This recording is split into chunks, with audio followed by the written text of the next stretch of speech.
He sat alone in a room where silence pressed heavier than any prison wall.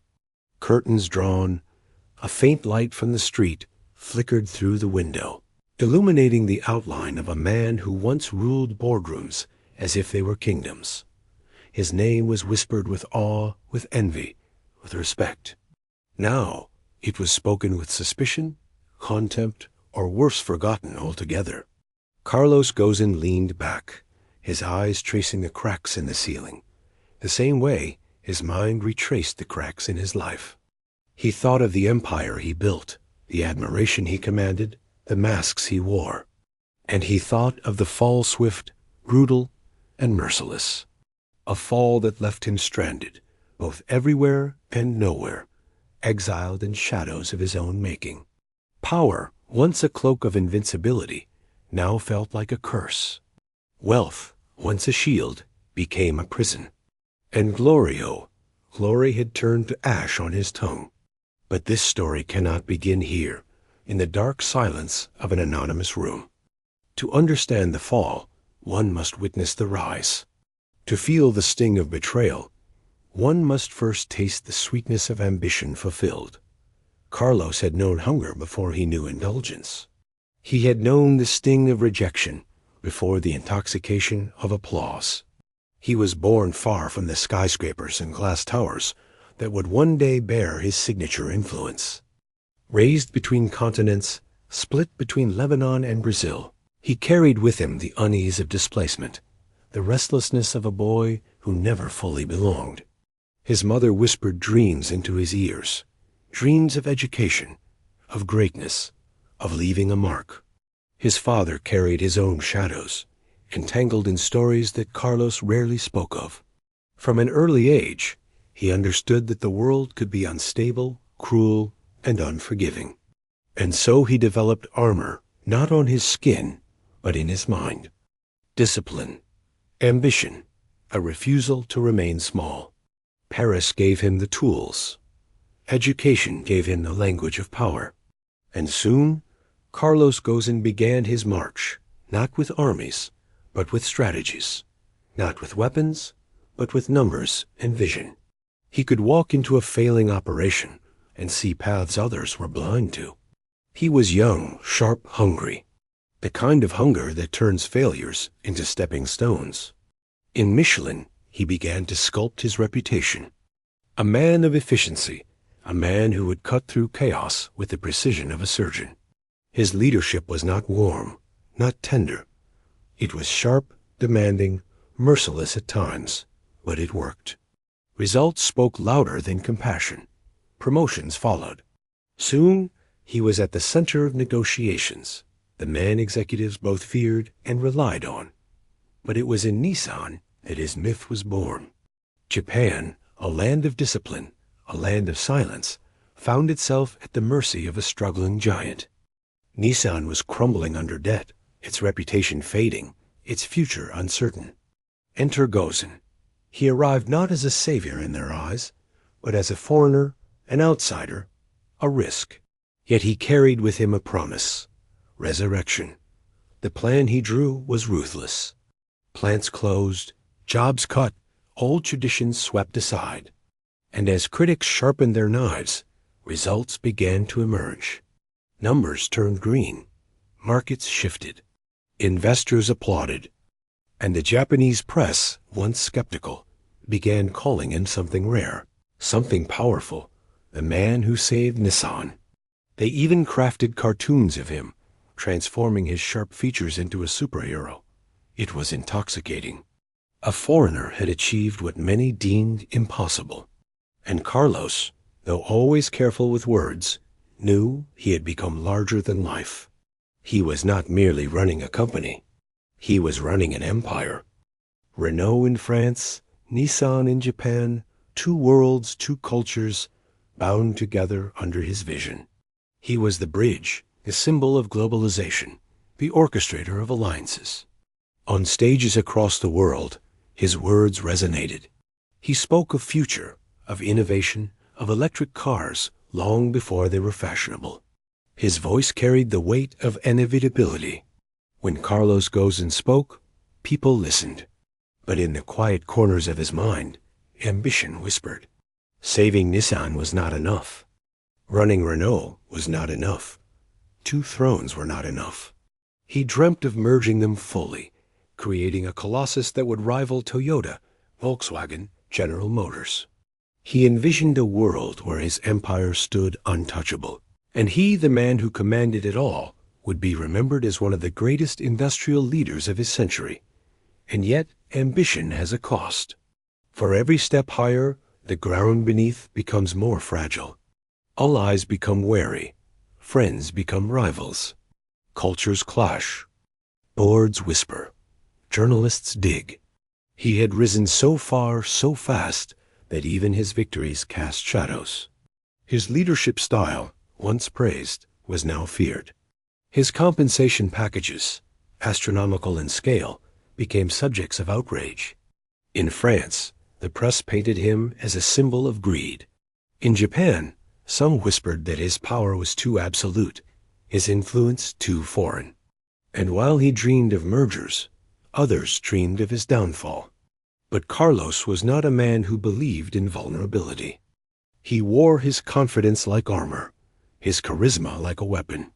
He would enter a room, and the air itself seemed to bend. He lived lavishly mansions, parties, properties across continents.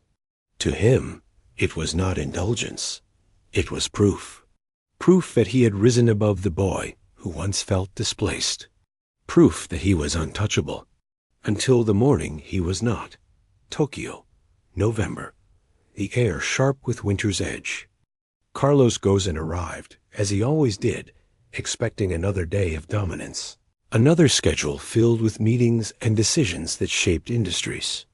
But instead of boardrooms, he found himself in handcuffs. The accusations hit like a storm. Financial misconduct, underreporting income, misuse of corporate assets. Words heavy enough to shatter reputations, to destroy legacies. The images flooded the world. The once mighty CEO arrested, detained, humiliated. In Japan, where shame is a language older than words, his downfall was not just personal, it was cultural, theatrical, devastating. He was paraded not as a leader, but as a criminal. The newspapers that once celebrated him now dissected him. The empire he built trembled. Days in detention turned into weeks. The walls of his cell were plain, but the silence inside them screamed. Carlos, who once dictated the rhythm of industries, now had his meals, his movements, his very breath dictated by guards. He replayed the moments, the decisions, the alliances turned to betrayals. He wondered who had sharpened the knives first. Was it the board? The government? His allies turned rivals? Or was it himself, his arrogance, his insatiable hunger, his blindness to the whispers around him? When he was released on bail, the world outside no longer resembled the empire he left. His position was stripped. His reputation, once glowing, was now drenched in scandal. And yet, his mind, always calculating, refused to surrender. In silence, he planned. In shadows, he plotted. For if ambition is a flame, disgrace is the fuel that feeds it. But disgrace has another face: isolation. He had been adored, worshipped, needed. Now he was a man watched, doubted, cornered. His movements tracked, his voice distrusted.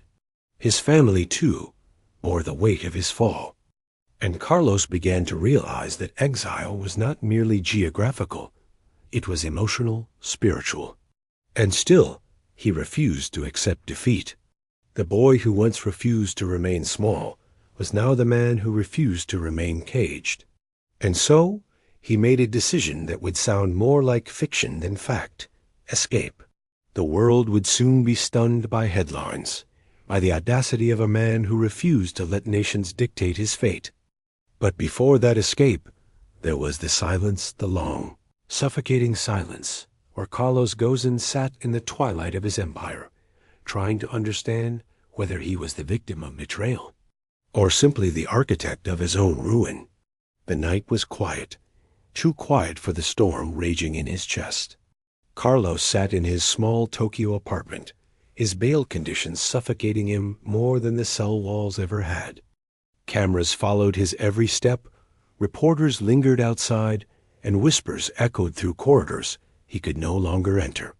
The man who once orchestrated billion-dollar deals now struggled to orchestrate a simple phone call without suspicion. Yet in that silence, a decision had already taken root. Escape. The word alone carried the weight of desperation, of humiliation, of defiance.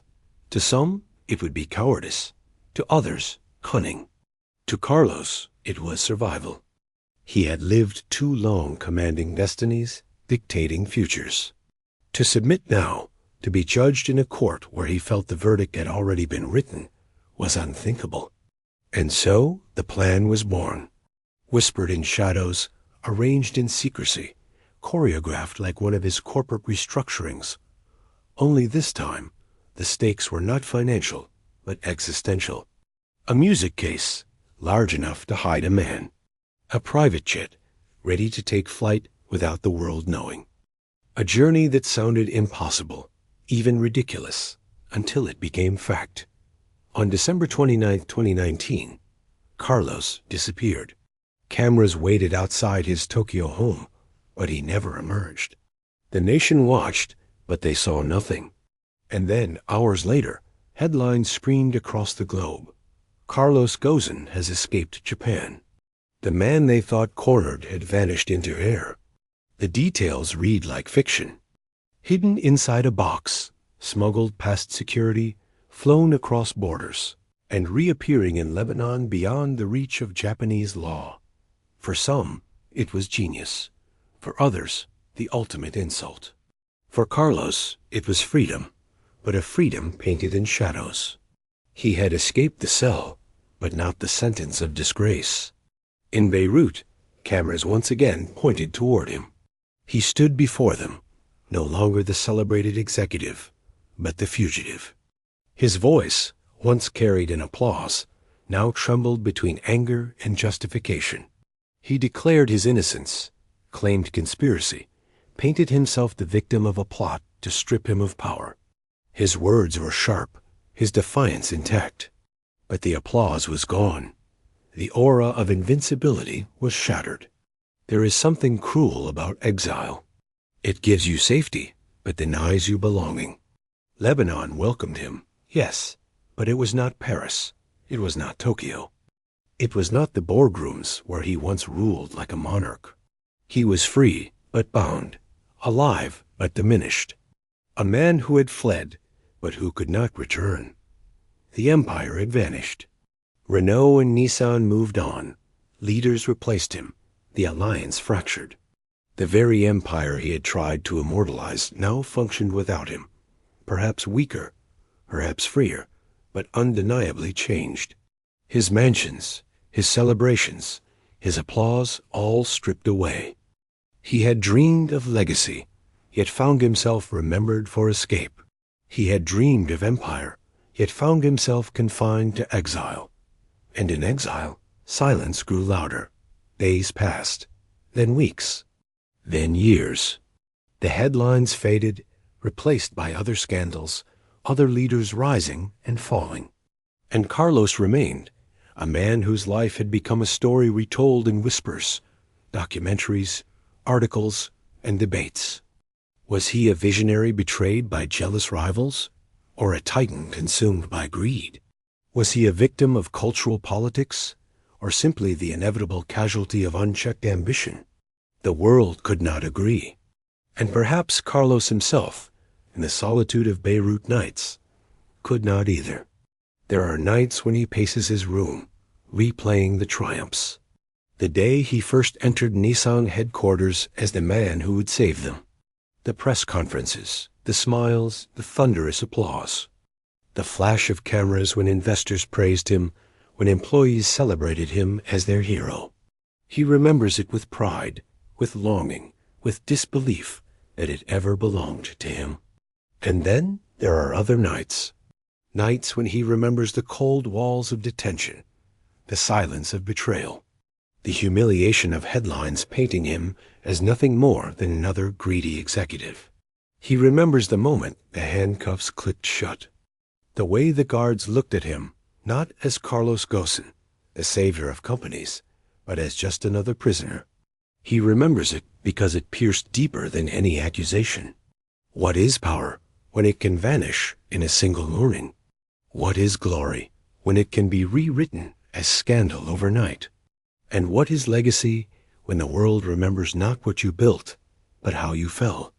Carlos Ghosn still speaks, still grants interviews, still defends his name. He insists he was wronged, that politics and corporate games destroyed him. He insists his fall was orchestrated, that his only crime was ambition too great for the world to tolerate. And maybe he is right, or maybe he is blind to his own reflection. For every accusation of conspiracy, there is a memory of excess. For every claim of innocence, there is the undeniable truth of his escape, a man so unwilling to face judgment that he chose exile instead.